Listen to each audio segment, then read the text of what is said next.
বিশ্বনবী ওমরে ফারুককে দেখেন নাই। ওমরে ফারুক লুকিয়ে লুকিয়ে বিশ্বনবীরে ফলো করে। বিশ্বনবী এশার সালাতে সূরা হাক্কা তেলাওয়াত করতে আরম্ভ করলেন। তেলাওয়াত করতে করতে করতে করতে বিশ্বনবী সামনের দিকে যেতে লাগলেন। বিশ্বনবীর চমৎকার কণ্ঠের তেলাওয়াত শুনে ওমরে ফারুক মুগ্ধ হতে লাগলো। ওমরে ফারুক অবাক, কিরে এত সুন্দর শব্দের গাঁথনি, এত সুন্দর বাক্য, এত সুন্দর অন্তমিল, এত সুন্দর কথা, এটা কবিতার মতো লাগে। মনে হয় মোহাম্মদ কবি হয়ে গেছে। কি হয়ে গেছে সবাই বলেন? মনে হয় মোহাম্মদ কবি হয়ে গেছে, কাব্য প্রতিভা দিয়ে নিজেই কবিতা বানাইছে। ওমরে ফারুক যখন মনে মনে ভাবলেন এগুলো মনে হয় মোহাম্মদ কবিতা পড়ে, মোহাম্মদ মনে হয় কবি হয়ে গিয়েছে। ইন দা মিন টাইম বিশ্বনবী তেলাওয়াত করছিলেন সূরা হাক্কা থেকে, ওয়ামা হুয়া বিকাউলি শাইরিন কলিলাম মা তুমিনুন। এই আয়াতের অর্থ হলো এটা কোনো কবির বানানো কবিতা নয়, তোমরা অল্প সংখ্যক লোকই এই কোরআনের উপরে ঈমান আনো। সুবহানাল্লাহ পড়ে। বিশ্বনবী ওমরে ফারুককে দেখছে নাকি? কথা কয় না, দেখেছে না? বিশ্বনবীর মতো তেলাওয়াত করে যাচ্ছে। ওমর ফারুক যখন মনে করলেন কিরে এই কথাগুলো এত সুন্দর, এটা মনে হয় কবিতা। ইন দ্য মিন টাইম বিশ্বনবী যে আয়াতটা তেলাওয়াত করছিলেন, কোইন্সিডেন্টলি দৈবাত মিলে গিয়েছে। ওই আয়াতের অর্থ ছিল এটা কোনো কবির বানানো কবিতা না, খুব অল্প সংখ্যকই তোমরা ঈমান আনো। এবার তো ওমর ফারুক আটকে উঠলেন, ঘটনা কি? আমি মনে মনে ভাবলাম মোহাম্মদ কবি, আর যেটা পড়তেছে এটা কবিতা, কিন্তু মোহাম্মদ আমার দেখেও নাই, কিন্তু বলতেছে এটা কবির বানানো কবিতা না। তাহলে মোহাম্মদ মনে হয় গণক হয়ে গেছে। কার মনে কি চলে না দেখেই বলতে পারে। নাউজুবিল্লাহ পড়বেন না? ওমর ফারুক এবার মনে মনে ভাবে মোহাম্মদ তাহলে কবি না, আগেরটা ভুল ধারণা আমি করেছি। মোহাম্মদ কবি নয়, মোহাম্মদ হলো গণক। আওয়াজ করে পড়েন না আউযুবিল্লাহ। মোহাম্মদ মানুষের মনে কি চলে গণনা করে সব টের পেয়ে যায়, সব বুঝতে পারে। বিশ্বনবী তখন যে আয়াতটা তেলাওয়াত করছিলেন সেটা হলো ওয়ালা বিকাউলি কাহিনিন কলিলাম মা তাযাক্কারুন। বিশ্বনবী তখন যে আয়াতটা তেলাওয়াত করছিলেন এই আয়াতের অর্থ হলো এটা কোনো গণকের বানানো কথা নয়, খুব অল্প সংখ্যক লোকই তোমরা উপদেশ গ্রহণ করো। বিশ্বনবী ওমর ফারুককে দেখে? কথা কয় না, দেখে না, কিন্তু মিলে যাচ্ছে। ওই আয়াতের পরের আয়াতটা ছিল এটা গণকের বানানো কোনো গণনা নয়, খুব অল্প সংখ্যকই তোমরা ঈমান আনো। এবার তো ওমর ফারুক বেহুশ। হায় হায়, প্রথমে ভাবলাম কবিতা, সে পড়ে যাচ্ছে না কবির বানানো কবিতা না। এরপর মনে মনে ভাবলাম মনে হয় গণক, সে বলে না এটা গণকের বানানো গণনা নয়। তাহলে এটা কি? এটা কি? কি এটা? কি পড়ে মুহাম্মদ, যার কণ্ঠের তেলাওয়াত শুনলে মানুষ পাগল হয়ে যায়। বিশ্বনবী তখন পড়তে আরম্ভ করলেন তানজিলুম মির রাব্বিল আলামিন। এর মানে হলো এটা কবিতা না, এটা গণকের বানানো গণনা না, মানুষের বানানো কিচ্ছু না, এটা গোটা বিশ্বের রব আল্লাহ পাকের বাণী। সুবহানাল্লাহ পড়ে। এই 2 নাম্বার ডোজ করলো। প্রথম ডোজ পড়ছে দোয়ার ডোজ। প্রথম ডোজ কিসের? দোয়া। 2 নাম্বার সূরা হাক্কা দিয়ে আল্লাহ দিলেন এক ধাক্কা। এই সূরা হাক্কার ওই ঘটনার পর ওমরে ফারুক তো পাগল করা। কি ঘটে গেল আমার সাথে ওই দিন? আমি মনে মনে যা ভাবি সব মোহাম্মদ বুঝে। আল্লাহ 2 নাম্বার ডোজ দিলেন সূরা হাক্কা দিয়ে এক ধাক্কা। সুবহানাল্লাহ পড়েন। এরপরে ওমরে ফারুক প্রায় বিশ্বনবীর কথা ভাবেন, বিশ্বনবী কোথায় যান লুকিয়ে লুকিয়ে দেখেন। এবার রব্বুল আলামিন ভাবলেন এবার সূরা তাহা দিয়ে আমি 3 নাম্বার ডোজ দিয়ে দিব। পড়েন সুবহানাল্লাহ। এবার 3 নাম্বার ডোজ পাবেন, কিন্তু শয়তান ওয়াসওয়াসা দিচ্ছে, ওমরে ফারুক যাও, মক্কায় ঘোষণা হয়েছে মুহাম্মদের কল্লা এনে দিতে পারলে এত এত স্বর্ণ মুদ্রা। শয়তানের ওয়াসওয়াসায় আবার ভুল পথে হাঁটতে লাগলেন সাইয়েদনা ওমর। নাঙ্গা তরবার নিয়ে বিশ্বনবীর মাথা কাটার জন্য বের হয়ে গেলেন। বনু জাহারা গোত্রের একটা লোক বলে, ওমর তুমি কোথায় যাও? ওমরে ফারুক বলেন মুহাম্মাদের কল্লা কাটার জন্য যাচ্ছি। পড়েন নাউজুবিল্লাহ। আবু জাহারা গোত্রের লোক বলে তুমি মুহাম্মাদের কল্লা কাটতে যাও? আরে তোমার বোন ফাতিমা বিনতে খাত্তাব আর তোমার বোনের জামাই সাঈদ, এরা তো 2জন কালিমা পড়ে মুসলমান হয়ে গেছে। আরে মুহাম্মাদের কল্লা পরে কেটো, আগে ঘর সামলাও। যে ওমর, আগে ঘর সামলাও, পরে তুমি মুহাম্মাদের কল্লা কাটতে যাও। ওমরে ফারুক রেগে গেলেন, রাস্তা ঘুরিয়ে বাড়ির দিকে চলতে আরম্ভ করলেন। রাগে তিনি গড়গড় করছেন। ওমরে ফারুকের বোন ফাতেমা বিনতে খাত্তাব, বোনের জামাই সাঈদ, তাদের দুইজনকে খাব্বাব রাদিয়াল্লাহু তাআলা আনহু সূরা তাহা ঘরের ভিতরে তেলাওয়াত করে শোনাচ্ছিল। পড়েন সুবহানাল্লাহ। সূরা তাহা দিয়ে আল্লাহ একটু করে ধাক্কা মারবে আরেকটা। ওমরে ফারুক যখন আসলেন, ওমরে ফারুকের আওয়াজ শুনে খাব্বাব রাদিয়াল্লাহু তাআলা আনহু লুকিয়ে গেলেন। ওমরে ফারুক দরজার মধ্যে কড়া নাড়লেন। বোন বলে, কে তুমি? সাইয়েদনা ওমর বললেন, আমি ওমর। খুলে দেওয়া হলো। ঘরের ভেতরে ঢুকেই কথা নাই বার্তা নাই, নিজের আপন বোনকে মারতে শুরু করলো। ওমর বোন জামাইকে আঘাত করতে শুরু করলো। মারতে মারতে নিজের কলিজার টুকরা বোনকে, বোনের জামাইকে সাইয়েদনা ওমরে ফারুক পিটাতে পিটাতে রক্তাক্ত করে ফেললেন। গা দিয়ে ফিনকি বের হয়ে যখন রক্ত বের হয়, সাইয়েদনা ওমরে ফারুকের দিলের মধ্যে মায়া তৈরি হয়ে যায়। সাইয়েদনা ওমরে ফারুক বললেন, আমার কলিজার টুকরা বোন আর বোন জামাই, তোরা কেন মুহাম্মাদের কথায় পাগল হলি? বুঝলাম না কেন মক্কার লোকগুলো পাগল পড়া হয়ে সব মুহাম্মাদের দলে চলে যায়। কি এমন কথা মুহাম্মদ তোদের শোনায়, কি এমন বাণী তোদের শোনায় যে বাণী শুনে সব তোরা মুহাম্মাদের দলে চলে গেলি? কি আছে মুহাম্মাদের কাছে? কি কি জাদুটা? কি কি জাদু পেলি সেখানে? আমার একটু দেখা। বোন ফাতেমা বলে, না ভাই, ইন্নাকা রিজিস, তুমি নাপাক। লা ইয়ামাসসুহু ইল্লাল মুতাহহারুন, পাক পবিত্র না হয়ে আল্লাহর এই কালামে স্পর্শ করা যায় নাকি? আওয়াজ করে বলেন, স্পর্শ করা যায়? ভাই তুমি গোসল করে আসো, তাহলে তোমার হাতে তুলে দিব, তুমি পড়লেই বুঝতে পারবা কি আছে আল্লাহর এই কোরআনে। সুবহানাল্লাহ পড়েন। সাইয়েদনা ওমর ফারুক গোসল করে আসলেন। বোন এবার সূরা তাহা চামড়ার মধ্যে সূরাতু তাহার কিছু অংশ লিখে খাব্বাব রাদিয়াল্লাহু তাআলা আনহু লুকিয়েছিলেন। ওনার হাত থেকে সূরা তাহার অংশটা নিয়ে সাইয়েদনা ওমর ফারুকের বোন ওমর ফারুকের হাতে দিয়ে বলল, ভাই তুমি আসার আগে এই অংশটা সবাই মিলে তেলাওয়াত করছিলাম। ওমর ফারুকের হৃদয়টা তখন একেবারে নরম, কারণ আগে ধাক্কা খাইছে কয়টা? জোরে বলতে হবে। প্রথম ধাক্কাটা কিসের? হ্যাঁ, দোয়া। দ্বিতীয়টা হাক্কা, সূরার নাম হাক্কা দিয়ে দিয়েছেন আল্লাহ ধাক্কা। এবার দিবে সূরা তাহার ধাক্কা। ওমর ফারুক হাতে নিলেন। খুব ভালো আরবি জানতেন, চমৎকার আরবির অর্থ বুঝতেন, কারণ আরবি ভাষাভাষী মানুষ। হাতে নিয়ে নজর দেওয়ার পরে ওনার চোখ দিয়ে দাঁড় দাঁড় করে পানি বের হয়ে গেল। ওমর ফারুক আয়াতগুলোর দিকে তাকিয়ে পড়তে আরম্ভ করলেন। তাহা মা আনজালনা আলাইকাল কুরআনা লিতাশকা ইল্লা তাযকিরাতান লিমান ইয়াখশা তানজিলাম মিম্মান খালাকাল আরদা ওয়াস সামাওয়াতিল উলা। পড়েন সুবহানাল্লাহ। উনি পড়তে আরম্ভ করলেন, তাহা মা আনজালনা আলাইকাল কুরআনা লিতাশকা, এই কোরআনকে হতভাগা জাতি হিসেবে থাকার জন্য তোমাদের উপর নাজিল করি নাই। তানজিলাম মিম্মান খালাকাল আরদা ওয়াস সামাওয়াতিল উলা, এটা ওই রবের পক্ষ থেকে, ওই সত্তার পক্ষ থেকে নাজিল হয়েছে যেই রব জমিন তৈরি করেছেন, যেই রব বিশাল সুবিশাল আকাশও তৈরি করেছেন। সুবহানাল্লাহ পড়েন।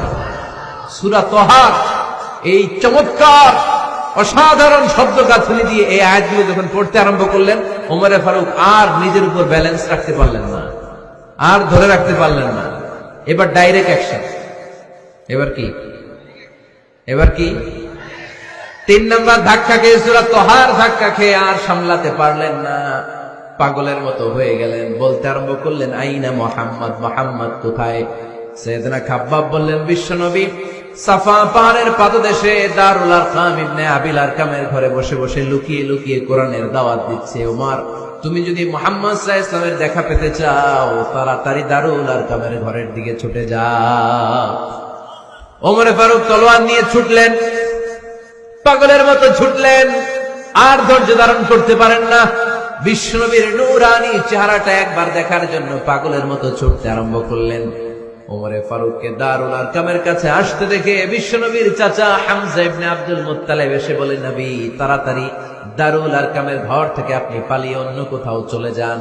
ওই যে ওমর ইবনে খাত্তাব নাঙ্গা তলোয়ার নিয়ে আপনার উপর আক্রমণ করার জন্য ছুটে আসছে গো নবী।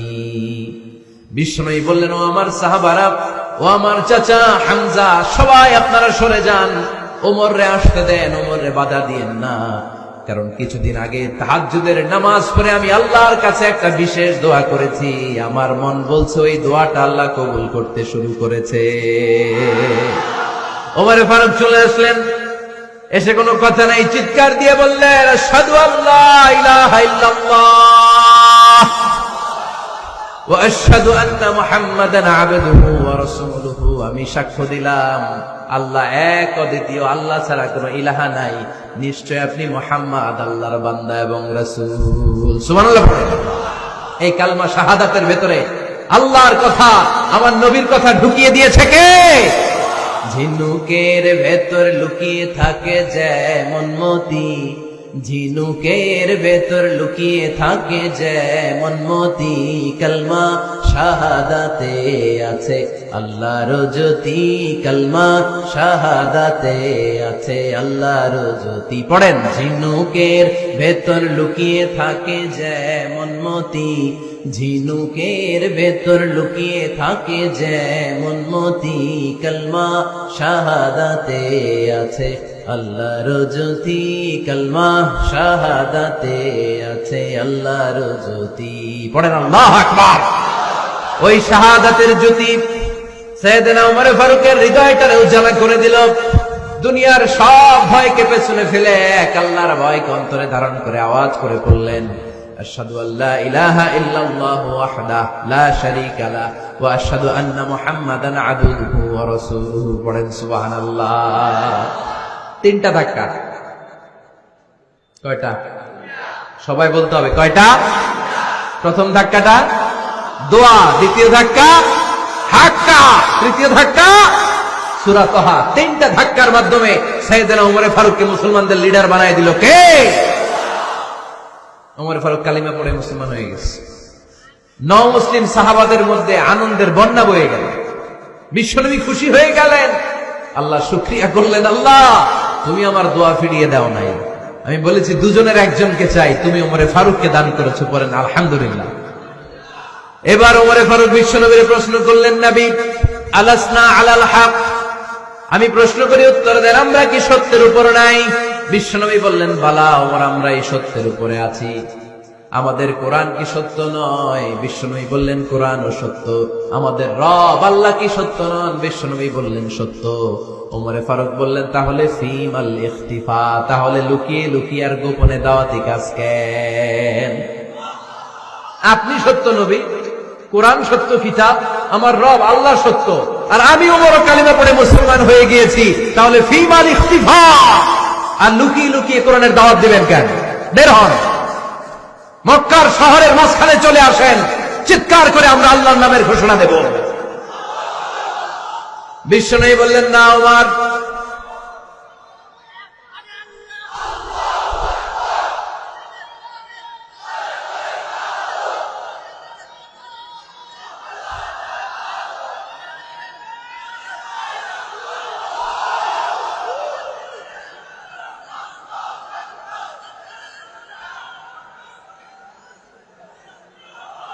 বিশ্বনবী ডেকে বললেন, না ওমর, এটা মাক্কি জীবন, ওমর এটা মাক্কি জীবন, এখানে দাওয়াতি কাজ করব লুকিয়ে লুকিয়ে আস্তে আস্তে।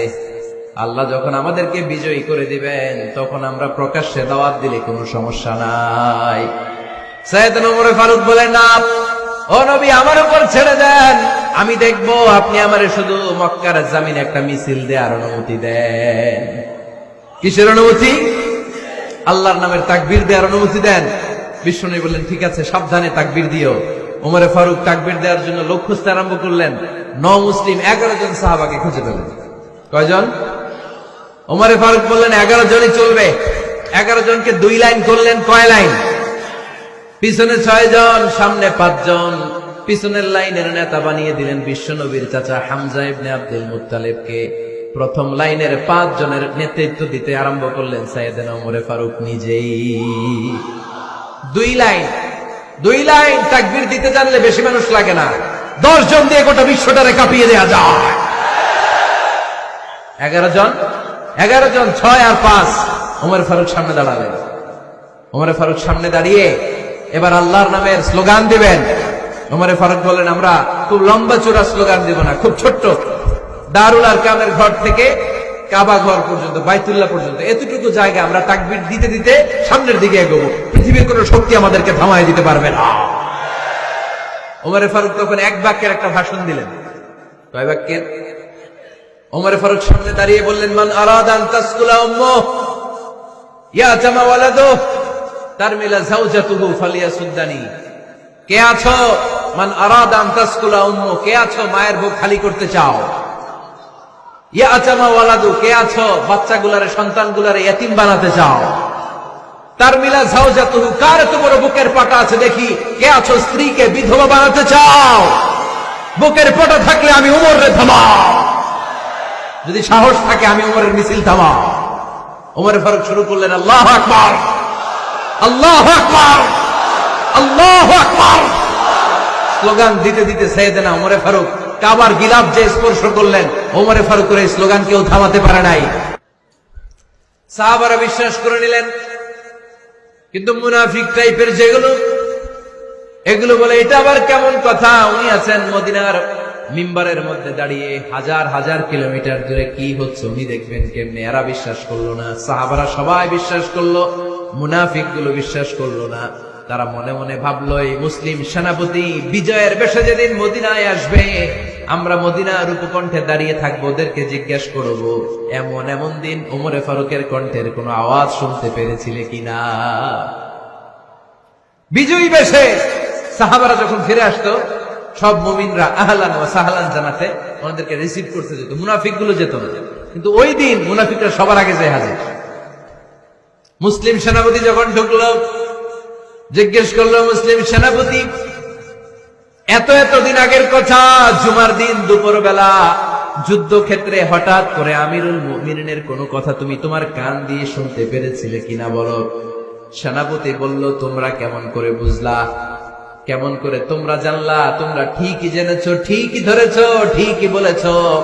যুদ্ধের কঠিন মুহূর্তে ভুল করে আমি উপত্যকার দিকে মুসলিম বাহিনীকে নিয়ে ছুটতে আরম্ভ করেছিলাম, হঠাৎ করে আমিরুল মুমিনিনের একটা কণ্ঠ আমার কানের ভেতরে ভেসে আসলো। আমি শুনতে পেলাম, ইয়া সারিয়া তাবনা জানিমিল জাবাল, ডান দিকে উপত্যকার দিকে যেও না, তাড়াতাড়ি বাম দিকে পাহাড়ের উপর চড়ে যাও।